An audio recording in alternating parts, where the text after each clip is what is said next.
So I mentioned in my review of the most recent chapter that I really like how active Selene has been this arc, and I genuinely really believe that because think about like Alderaan. We got Alderaan in chapter 27 of 100 Years Quest, and we didn't even see him get up. Like he didn't get woken up until chapter 50, and even the parts that we got weekly for like that small period of time, we got those like 10 chapters like weekly instead of bi-weekly altogether, like that's still a good chunk of time to have like the villain who it's not only present, but they're on top of him before we really see him do a whole lot. And then after that point, when we got him up, for the most part, he was just going crazy and just causing destruction. And then we saw we didn't even get a ton of focus on his God Seed avatar, obviously, until his other god seeds were destroyed. We got glimpses of him. We got kind of peer in to see how that fight was going. But Selene, from the start, like she's been extremely active. She's been very involved in the story. So I've really liked that about her. So in this next chapter, obviously where we left off, like she sent Natsu and Gray into this cave, which you called it Onigatsuki, the moon of demons, and Lucy's been turned into a yokai. So I'm, you have obviously Gray's gonna run into Juvia. My bigger questions of these next couple chapters are more on Wendy, and the reason that is because like with Lucy like against Natsu, we know that Natsu isn't going to really hurt her. Like he could. I feel like Natsu at the very most would try and incapacitate her. It's not like he's gonna try and bust out big moves because he's not gonna want to hurt Lucy. Like at the most, it would just be the minimum amount to knock her unconscious, and that would still be probably really difficult for Natsu because we know how he does have like very poor feelings for Lucy. Like it's very obvious. I know like Natsu isn't like the most outward like emotional guy, but I mean anybody who pays attention can tell that he does have affections for Lucy, just like Lucy towards Natsu. With Gray and Juvia, like we know Gray's not gonna do anything crazy the same way that Natsu's not gonna do anything crazy to Lucy.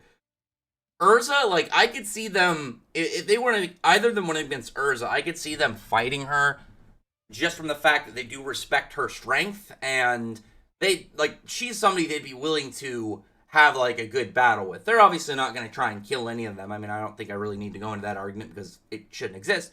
The bigger question though is Wendy, because the difference between the other three is with Selene, we know that Ferris had some form of ability to take control over people. Like we saw that obviously with like members of Fairy Tail that she had, had as her minions. And then after Selene doing something, I assume cutting off whatever power she gave to Ferris, because I feel like it's very obvious at this point that she gave it to her, like she had somehow like given her, like let her this power, and we're seeing it here now because they're not like mind controlled zombies. They seem that we don't really know enough about like this yokai Lucy, but I'm guessing she's gonna be closer to like what we saw in the Alderaan arc in Drasil with members of Fairy Tail. Like they had their personalities, like they still seem like themselves, but it was almost like there's just like those core aspects of like the where you're thinking what side they're on that would switch. So it'll obviously be a chunk different. Like now she's a Lamia, or not a Lamia, but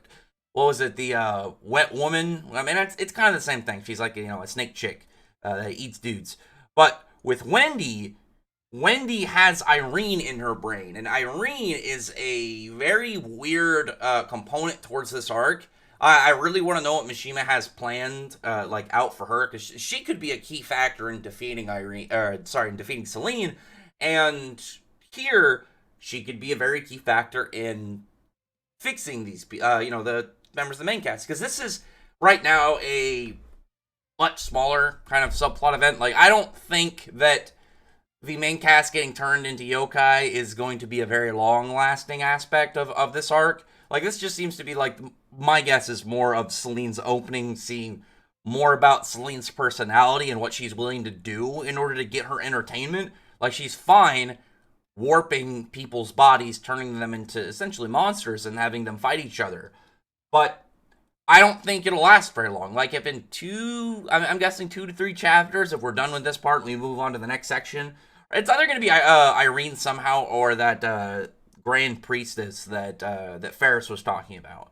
Like I said, I don't think this plot line specifically is going to go too long, but I think that it is a good opportunity to just show Selene. Like, I really want to see Selene's commentary on these battles as they're going on and these encounters, because her whole her absolute like drive for entertainment and fun to literally the expense of anyone and everyone that isn't her is very interesting. She's got this absurdly high level of selfishness combined with her power.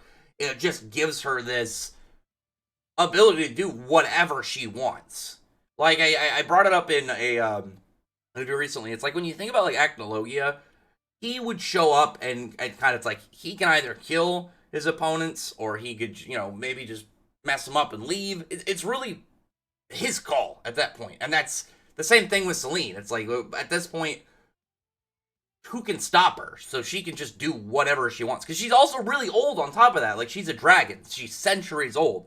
So she's got a lot of intelligence and wisdom, you know, bottled up in that big head of crazy, on top of how strong she is and how crazy she obviously is. So Irene, I think Irene's going to be the like a big factor in getting out of this. Either that or Ferris with this Grand Priestess.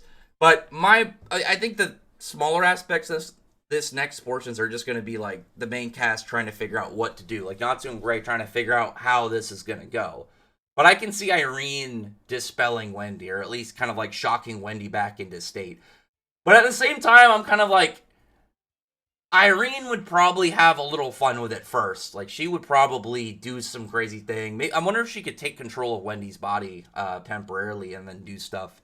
I don't know. It's such a weird plotline, again, with Irene in the works of all this. So, other than that, comment below. Tell me your thoughts are about some of these, because, like, I don't think the next couple chapters are going to be crazy. I think it's going to be way more character-driven.